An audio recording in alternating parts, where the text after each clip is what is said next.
स्वभक्तचित्तरञ्जनम् सदैव नन्दनन्दनम् शुभेच्छगुच्छमस्तकम् सुनादवेणुहस्तकम्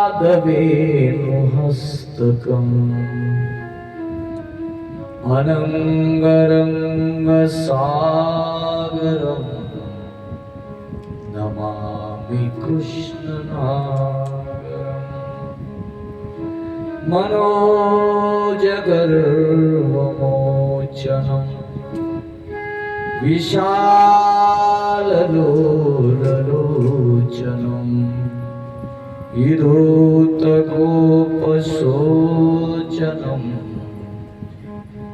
नमामि पद्मलोचनम् करारविन्दभूधरम् स्मितावलोकसुन्दरम् महेन्द्रमानदारणम् नमामि कृष्णनागरम् नमामि नमामि कृष्णवारणम्।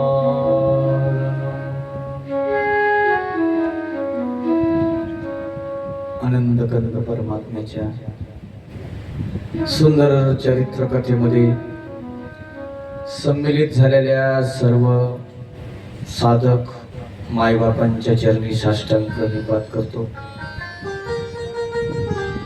पावन पवित्र नगरी खांबेगाव या पावन नगरीमध्ये चालत असलेली ही नामसाधना श्रीमद भागवत कथा ज्ञान यज्ञ तथा ग्रंथराज ज्ञानेश्वरी पारायणाचे प्रवक्ते भानुदास महाराज हडोळकीकर आणि इथे हरिभक्त पारायणात त्यांचे कीर्तने महाराजांचे पारायण केल्यानं काय होतं ऐका ना। आधी पारायणच होते, कथा नव्हते अगोदर, पारायण होतं। पारायण केल्यानं काय होतं? पारायण केलं की नारायण होत। जे पारायण करत असतात ते नारायण होतात। म्हणून पारायणाला अनन्य साधारण महत्व आहे वारकरी संप्रदायामध्ये। आता या कथेच्या ओघामध्ये प्रवचन ज्ञानेश्वरीचे बंद झाले नामसप्ताहामध्ये, पण ग्रंथराज ज्ञानेश्वरी आणि महाराजांचं पारायण चालू आहे, स्वतः त्यांचं कीर्तन आहे, गाथ्यावरील भजन कीर्तन साधना आणि श्रीमद भागवत कथा ज्ञान यज्ञ सोहळा, तसा हा भरगच्च कार्यक्रम आहे ना। आणि या नामसाधनेमध्ये आपण का सम्मिलित व्हायचं? तर आपल्याला ज्या कार्याकरता पाठवलं ते न करता जर माणूस भक्त करू लागलं तर गोत्यात सापडतं का नाही सांगितलं। मग ज्याच्या करता आलात, ज्याच्या करता पाठवलं ते कार्य करणं म्हणजे नामसाधना। आणि ते कार्य करण्याची सद्बुद्धी परमात्म्यानं तुम्हाला प्रदान करावी। कोणाचा कोणी उद्धार करत नसतं, ऐका ना। तुमची खोटी समज असेल ती बाजूला सारतो। उद्धार हा आपल्यालाच करावा लागतो।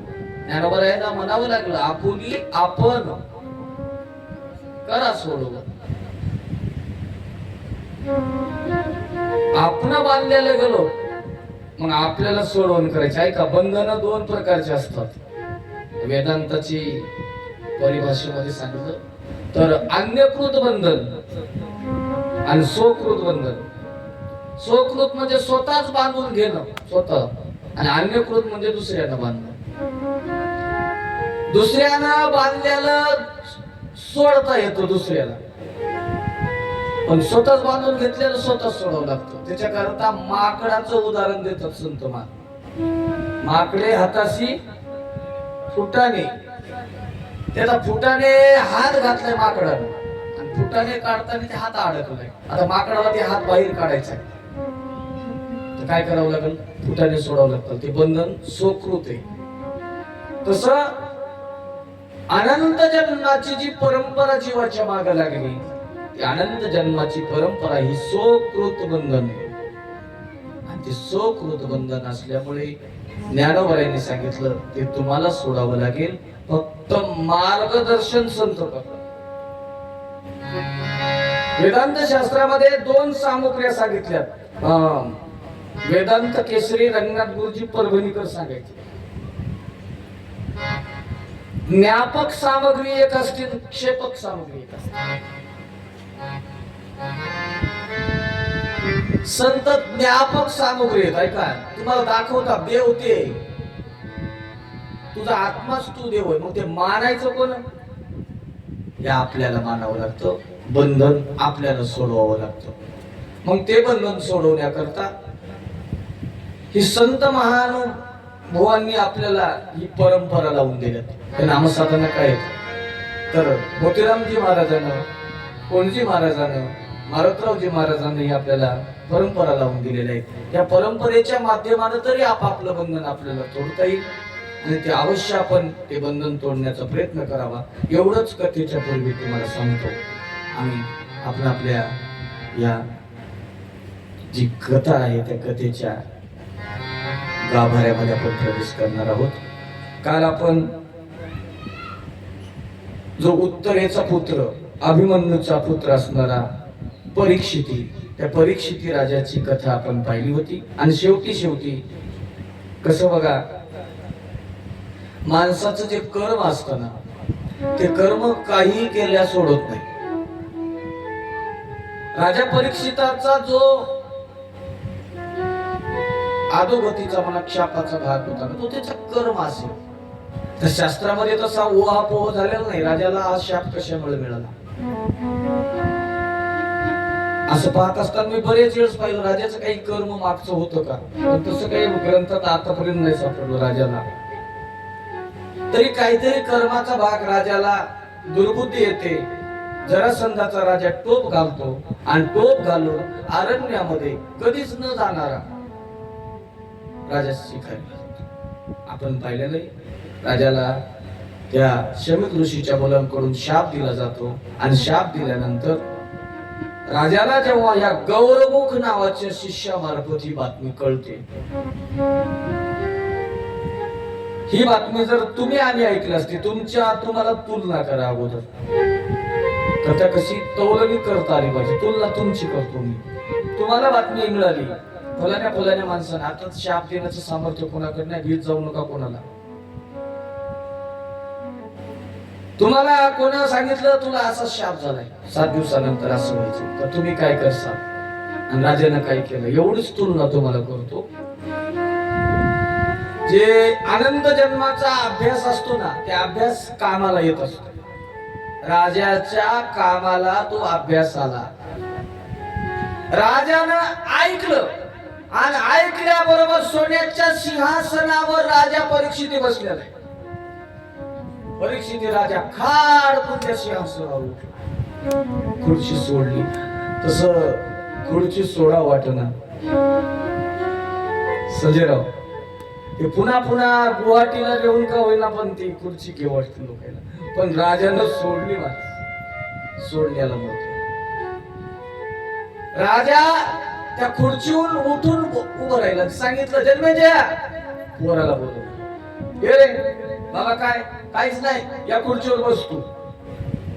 जन्मेजय आता इरावती नावाची पत्नी सुंदर आहे आणि आवडती राजाची. ऐका, ही तुलना तुम्ही करा बघा, सोडता येते का तुम्हाला? आवडती पत्नी, राज्याचा त्याग, सर्व अनुकूल असताना सोडणं. राजानं इरावती धावत आली. अहो मालक, खुर्ची सोडली कुठे निघाला? आतापर्यंत संसार केला इरावती, आता देवासाठी मला काहीतरी करू दे. राजाचा त्याग करतो मुलगा राज्य करील आणि राज्यात सहाय्य कर त्या मुलाला, मी निघालो वनामध्ये. राजानं त्याग केला आणि अनशन, आता महत्वाचं ऐका, अनशन, अनशन कशाला म्हणतात? अनशन व्रत धारण केलं, अन्न आणि पाण्याचा त्याग केला. आता जोपर्यंत जगायचंय ना तोपर्यंत अन्न पाणी नाही, फक्त माझ्या उद्धाराचं मी काही करीन. अनशन व्रत धारण केलं आणि अनशन व्रत धारण करून लोह्याला गेला नाही महाराज. ऐका, कुठे गेला बघा, फार परमार्थामध्ये बारकावे शोधावे लागतात. माणसाला सद्बुद्धी यावी, आपला उद्धार व्हावा असं जर वाटत असेल तर माणसानं गावोगाव फिरायचं नाही. कुठं फिरायचं? त्याकरता तुकोबरायांनी सांगितलं, आपला काळ चिंतनात घालवावा, काळ सारावा चिंतने. आणि कुठं जावं? एकांतवासी गंगा स्नाने. काळ सारावा चिंतने, काळ सारा